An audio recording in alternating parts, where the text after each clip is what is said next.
Hi hello guys, welcome back to daily vlog day 29. കുറച്ച് ദിവസമായി നമ്മൾ കളിച്ചിട്ട് ഇഞ്ചുറി ആയിട്ട് പുറത്തിരുന്ന പിള്ളേരെ കളി കാണില്ലായിരുന്നു പതിവ്. അപ്പോൾ ഇന്നലെ ഓൾമോസ്റ്റ് ഇഞ്ചുറി മാറി എന്നൊക്കെ ഒരു സ്വയം റിയലൈസേഷൻ വന്നപ്പോൾ കളിക്കാൻ ഇറങ്ങി. നമ്മൾ കളിക്കുമ്പോൾ തന്നെ അവിടെ അക്കാഡമീസൊക്കെ ട്രെയിൻ ചേർന്ന് കുറച്ച് നേരം അവരെ കളിയൊക്കെ കണ്ടിരുന്നു. പിന്നെ നമ്മൾ കളി സ്റ്റാർട്ട് ചെയ്തു. കുറച്ച് ദിവസമായിട്ട് ഇവർ കളിക്കുമ്പോൾ അത്യാവശ്യം എന്താ പറയുക അൺബാലൻസ്ഡ് ആയിട്ടുള്ള സ്കോഡാണ് പോകാറ്. അതുകൊണ്ട് വൺ സൈഡഡ് ഗെയിം ഉണ്ടാവാറ്. കളി കഴിയുമ്പോൾ ഒരു രസം ഉണ്ടാവാറില്ല. പക്ഷേ ഇന്നലത്തെ കളിക്ക് ഷഹബാദ് നല്ല കിടിലായിട്ട് ബാലൻസ് ചെയ്ത് ടീമിട്ട്, അതുപോലെ തന്നെ ഗ്രീൻ ടീമും റെഡ് ടീമൊക്കെ അത്യാവശ്യം നല്ല സ്ട്രോങ് ടീമായിരുന്നു.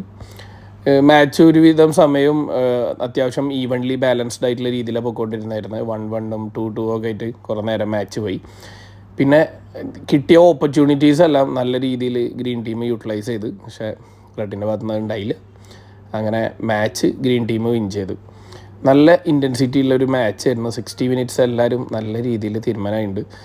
ഹ്യൂമിഡിറ്റി ഒക്കെ അൺസൈക്കബിൾ ആയിരുന്നു, പക്ഷെ നമ്മൾ കളിക്കുമ്പോൾ അതറിയില്ല. പക്ഷെ കളി കഴിഞ്ഞിരിക്കുമ്പോഴാണ് നമ്മൾ എത്രമാത്രം ഹ്യൂമിഡിറ്റി ഉണ്ടെന്നും നമ്മളെ അവസ്ഥ എന്താണെന്നൊക്കെ തിരിച്ചറിയാൻ പറ്റുന്നത്. എല്ലാവരും ഇരിക്കുന്ന കോലം കണ്ടാൽ നിങ്ങൾക്ക് മനസ്സിലാവുന്ന വിചാരിക്കാം. അതുപോലെ എല്ലാവരും നല്ല രീതിയിൽ ഹ്യൂമിഡായിട്ടുണ്ട്. അങ്ങനെ നമ്മൾ മാച്ചൊക്കെ കഴിഞ്ഞ് പിന്നെ പതിവ് പോലെ അങ്ങോട്ടും ഇങ്ങോട്ടും കളിയാക്കലും കാശ് പിരിക്കൽ ചടങ്ങുകളൊക്കെ ആയിരുന്നു.